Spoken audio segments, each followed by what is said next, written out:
మన తెలుగు సంస్కృతి ఛానల్కి స్వాగతం. ఈరోజు మనం ఈ వీడియోలో 8వ తరగతి నుంచి 10వ తరగతి వరకు ఉన్నటువంటి ముఖ్యమైన వ్యుత్పత్త్యర్థాలను గురించి తెలుసుకుందాం. కొన్ని పాత వీడియోలలో తరగతి వారీగా వ్యుత్పత్త్యర్థాలను పెట్టడం జరిగింది.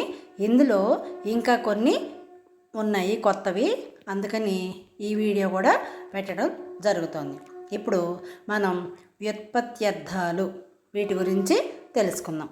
అసలు వ్యుత్పత్త్యర్థం అంటే ఏమిటి ఇప్పుడు తెలుసుకుందాం. ఒక పదానికి సంబంధించిన పుట్టుక, నేపథ్యం, దాని అర్థాన్ని తెలిపే పదాలను వ్యుత్పత్త్యర్థాలు అని అంటారు. ఇప్పుడు వ్యుత్పత్త్యర్థాలను చూద్దామా. ఆత్మజుడు అంటే తన వల్ల పుట్టినవాడు.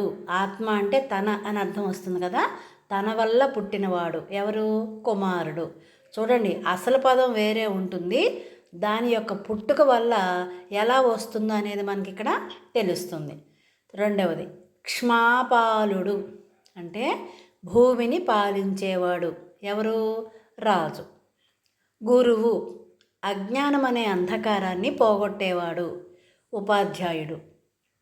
జలజాతం నీటి నుంచి పుట్టినది, పద్మం. జలము అంటే నీరు కదా, జలజాతము అంటే పుట్టినది, జలజాతము అంటే నీటి నుండి పుట్టినది, పద్మం. జలధి జలమును ధరించినది, సముద్రం. దాశరథి దశరథుని యొక్క కుమారుడు కాబట్టి రాముడు. మధువ్రతం మధువును సేకరించటం వ్రతంగా కలిగినది, తుమ్మెద. మధువు అంటే తేనె, తేనెను సేకరించటమే వ్రతంగా కలిగినది, తుమ్మెద. పారావారం అంతులేని తీరం కలది, సముద్రం. అంటే సముద్రం యొక్క అవతల తీరం గట్టు కానీ ఒడ్డు కానీ మనకి కనిపిస్తుందా? కనిపించదు కదా, అది. ఖేచరము ఆకాశంలో పోవునది, పక్షి అని అర్థం. పంచాస్యం వెడల్పైన ముఖం కలది, సింహం. భూసురులు భూమి మీద దేవతలు, బ్రాహ్మణులు. భృంగం నీలిమను భరించేది, తుమ్మెద. ధర సమస్తాన్ని తనలో ధరించేది, భూమి. ఇక్కడ ధర అంటే వెల లేదా ఖరీదు అనే అర్థం రాదు. ధూర్జటి భారమైన జడలు కలిగినవాడు, శివుడు. మౌక్తికం ముత్యపు చెప్ప నుంచి విడువబడునది అంటే ముత్యం తయారయ్యేటటువంటి ముత్యం చెప్ప, ముత్యం. శైలం శిలలను తన యందు కలిగినది, పర్వతం. హస్తి హస్తం కలది అంటే తొండము అని అర్థం. తొండం ఎవరికి ఉంటుంది?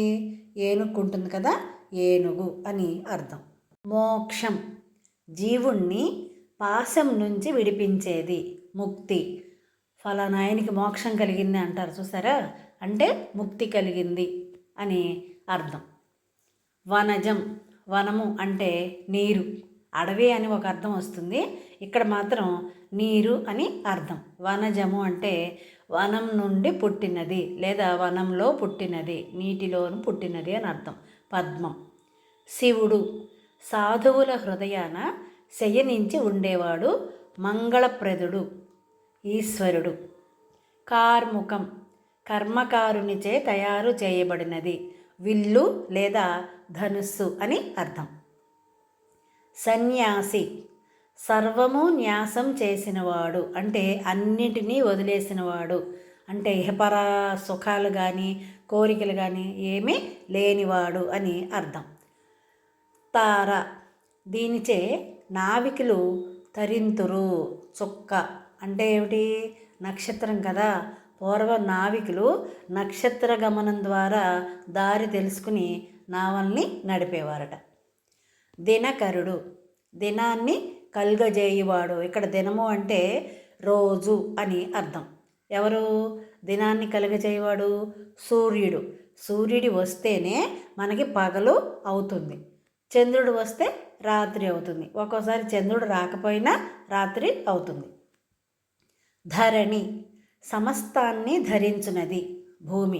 సమస్తాన్ని అంటే ఏమిటి? భూమి మీద జీవజాలం, జంతుజాలం, పర్వతాలు, సముద్రాలు, నదులు, చెట్లు ఇలా అన్నింటినీ కూడా ధరించేది అని అర్థం. నందనుడు సంతోషమును కలిగించువాడు, కొడుకు. భూజము భూమి నుండి పుట్టినది, జా అంటే పుట్టడం, భూజము అంటే భూమి నుండి పుట్టినది, చెట్టు. వారిజము నీటి నుండి పుట్టినది, పద్మం. పద్మానికి ఇందాక కూడా ఒకటి వచ్చింది, వనజం, వారిజం, రెండు కూడా ఒకటే, పద్మం. వారిజ గర్భుడు పద్మము గర్భముగా కలవాడు, బ్రహ్మ. శ్రీ మహావిష్ణువుకి నాభి నుంచి అంటే బొడ్డు దగ్గర నుంచి పద్మం ఉద్భవిస్తే దాంట్లో నుంచి బ్రహ్మదేవుడు పుడతాడు అని అర్థం.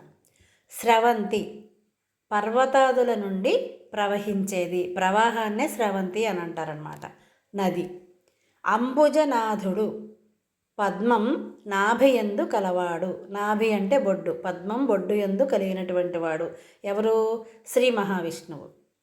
అకూపారం కుత్సితము కాని దరి కలిగినది, సముద్రం. అక్షరం నాశనం లేనిది, వర్ణము లేదా పరబ్రహ్మం అని రెండు అర్థాలు ఉన్నాయి. అతిథి తిథి, వారం, నక్షత్రం మొదలైన నియమాలు లేకుండా ఇంటికి భోజనానికి వచ్చేవాడు. అంటే ఆయన వస్తారని మనకు తెలియదు అనమాట. తెలియకుండా చెప్పా పెట్టకుండా తిథి వార నక్షత్ర నియమాలు ఏమీ పాటించకుండా ఇంటికి ఎవరైతే భోజనానికి వస్తారో వాళ్ళని అతిథి అని అంటారు. ఆగంతకుడు అని అర్థం. కరి తొండము అంటే చెయ్యి కలది, ఏనుగు. ఏనుగుకి తొండమే చెయ్యిగా ఉపయోగపడుతుంది కాబట్టి తొండము కలది లేదా కరము కలది ఏనుగు. చిత్రగ్రీవం చిత్రమైన అంటే వివిధ రంగులతో, చిత్రమైన వర్ణాలతో కూడిన కంఠం గలది, పావురం. వర్ణము అంటే ఏమిటి ఇక్కడ? రంగు అని అర్థం. ఇంకొక అర్థం కూడా ఉంది. వర్ణము అంటే అక్షరం, అక్షరాలను కూడా వర్ణాలు అంటారు. తెలుగు అక్షరాలని వర్ణమాల అంటారు కదా, అలా. కానీ ఇక్కడ మాత్రం వర్ణము అంటే రంగు అని తీసుకోవాలి. ఝరి కాలక్రమంలో స్వల్పమైపోయేది, ప్రవాహం. తాపసుడు తపస్సు చేసేవాడు, ముని. దేహుడు దేహము కలవాడు, ప్రాణి. పతివ్రత పతిని సేవించుటయే నియమంగా కలిగినది, సాధ్వి. పక్షి పక్షములు అంటే రెక్కలు కలది, పిట్ట. పక్షములు అంటే పక్షము అంటే రెక్క అనే అర్థం వస్తుంది, లేదా 15 రోజుల కాలము, దాన్ని కూడా పక్షము అనే అంటారు. కానీ ఇక్కడ పక్షములు అంటే రెక్కలు అనే అర్థంలోనే తీసుకోవాలి. పవనజుడు అంటే పవనుని వలన పుట్టినవాడు. పవనుడు అంటే ఎవరు? వాయుదేవుడు. వాయుదేవుడికి పుట్టినవాడు హనుమంతుడు. పార్వతి హిమవంతుడు అనే పర్వతరాజు కూతురు, పార్వతి. పర్వతరాజు కూతురు కాబట్టి ఆవిడికి పార్వతి అనే పేరు వచ్చింది. పుత్రుడు పున్నామ నరకం నుండి తల్లిదండ్రులను రక్షించేవాడు, కుమారుడు. పురంధ్రి గృహాన్ని ధరించేది, ఇల్లాలు. భవాని భవుని భార్య. భవుడు అంటే శివుడు, శివుని యొక్క భార్య కాబట్టి పార్వతి. మిత్రుడు సర్వభూతాల పట్ల స్నేహం కలవాడు. భూతాలు అంటే ఇక్కడ జీవులు అని అర్థం, అంతేగాని దెయ్యాలు భూతాలని అర్థం కాదు. సర్వభూతాల పట్ల అంటే అన్ని జీవరాశుల పట్ల స్నేహం కలవాడు సూర్యుడు. ముని మౌనం దాల్చి ఉండేవాడు, ఋషి. అందుకనే మౌనంగా ఉంటాడు కాబట్టే మౌని లేదా ముని అని అంటారు. మూషికం అన్నాదులను దొంగిలించేది, ఎలుక. అన్నము మొదలైన వాటిని దొంగిలిస్తుంది కాబట్టి దాన్ని మూషికం అని అంటారు, ఎలుకని. ధర్మం జనులచే పూనబడునది. పూనబడటం అంటే ఏంటి? ఆచరించబడేది అని అర్థం. ధర్మాన్ని జనులచే పూనబడునది అని అంటారు. గురువు అజ్ఞానమనే అంధకారమును పోగొట్టువాడు, లేదా అంధకారం అనే అజ్ఞానమును పోగొట్టువాడు, ఎలాగైనా రాయొచ్చు.